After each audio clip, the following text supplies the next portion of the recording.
নলবাৰী জিলাৰ বৰক্ষেত্ৰী ৰাজচক্ৰৰ অন্তৰ্গত মুগদি গাঁৱত আজিৰে পৰা ৰাষ্ট্ৰীয় বাণিজ্য মেলা আৰম্ভ হৈছে। মুগদি গাঁৱৰ ৰাইজৰ উদ্যোগত গাঁওখনৰ ৰাজহুৱা নামঘৰ প্ৰাংগণত প্ৰথমবাৰৰ বাবে আৰম্ভ হৈছে বিৰিণা ৰাষ্ট্ৰীয় বাণিজ্য মেলা। আজি সন্ধিয়া বাণিজ্য মেলাখন আনুষ্ঠানিকভাৱে মুকলি কৰে গাঁওখনৰ অৱসৰপ্ৰাপ্ত শিক্ষক বশিষ্ঠ ডেকাই।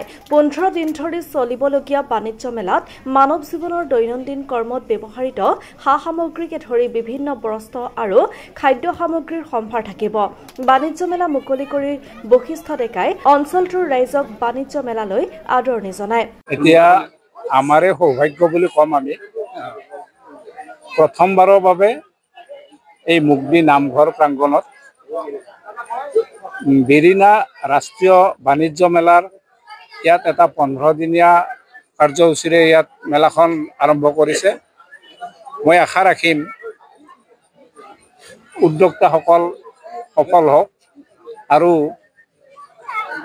আমাৰ এই বাণিজ্য মেলাত আমি এতিয়ালৈকে যিখিনি বুজিছোঁ, যিখিনি উপলব্ধি কৰিছোঁ, ইয়াত বিভিন্ন ধৰণৰ ঘৰুৱা সামগ্ৰী উপলব্ধ হ'ব।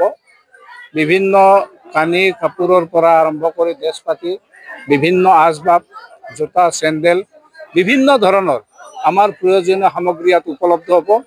মই আশা ৰাখিম আমাৰ মুগদিৰ লগতে আমাৰ চুবুৰীয়া গাঁৱৰ যিসকল ব্যক্তি আছে তেখেতসকলক মই শ্ৰদ্ধাৰে আহ্বান জনাম যে এই বাণিজ্য মেলাত তেখেতসকলে অংশগ্ৰহণ কৰি বাণিজ্য মেলাখন সফল হোৱাত নিশ্চয় সহায় কৰিব। আৰু যিহেতু এই প্ৰথমবাৰৰ বাবে আহিছে, আমাৰ ইয়াত বিভিন্ন শিশুৰ পৰা বৃদ্ধলৈকে আবাল বৃদ্ধ বনিতা আটাইয়ে ইয়াত জড়িত হ'ব, মই এইটো ভালকৈ জানো। আৰু আমি সদায় এটা ধনাত্মক চিন্তাৰে আগবাঢ়িম। আৰু মই জনাত আমাৰ মুগদি অঞ্চলত তেনেকুৱা ঋণাত্মক চিন্তাৰ ব্যক্তি নাই বুলিয়ে ক'ব পাৰি। আমি সদায় ধনাত্মক চিন্তাৰে আগবাঢ়িম। আৰু ব্যৱসায়ীৰে যে প্ৰতিষ্ঠা হ'ব পাৰে, আগবাঢ়িব পাৰে, সমাজ এখন আগবাঢ়িব পাৰে, লগতে কৃষিৰ লগত সমানে কৃষিও আগবাঢ়িব লাগিব, বাণিজ্য আগবাঢ়িব লাগিব, তেতিয়াহে আমাৰ সমাজ আগবাঢ়িব, দেশ আগবাঢ়িব। মই আশা ৰাখিম ইয়াত আটাইয়ে সমানে সহযোগিতা কৰিব। আমি ইয়াত আমাৰ নিৰীক্ষণত আমি ৰাখিম। কিবা অসুবিধা পালে নিশ্চয় কৰ্তৃপক্ষই আমাক জনাব, আমি সহযোগিতা কৰিম বুলি আশা ৰাখিছোঁ।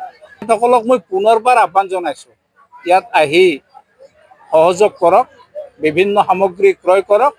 নিশ্চয়কৈ অন্য বজাৰত উপলব্ধ সামগ্ৰীতকৈ উন্নত মানৰ সামগ্ৰী ইয়াত ভালেখিনি কম দামত উপলব্ধ হ'ব বুলি আমাৰ বিশ্বাস আছে।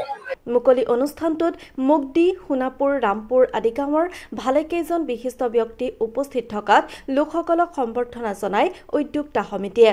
মুগদি ৰাইজৰ কাছে আমাৰ কোটি কোটি প্ৰণাম। দোকানদাৰৰ ফালে আমি কৈ আছোঁ যে মুগদি চকে যে ৰাইজে আমাকে ইমান ভালোবাসা দিছে, ইমান ভালো পাইছোঁ, আমার লগে সহযোগিতা করে আমার বাণিজ্য মেলাটোকে আগবাড়াইছে।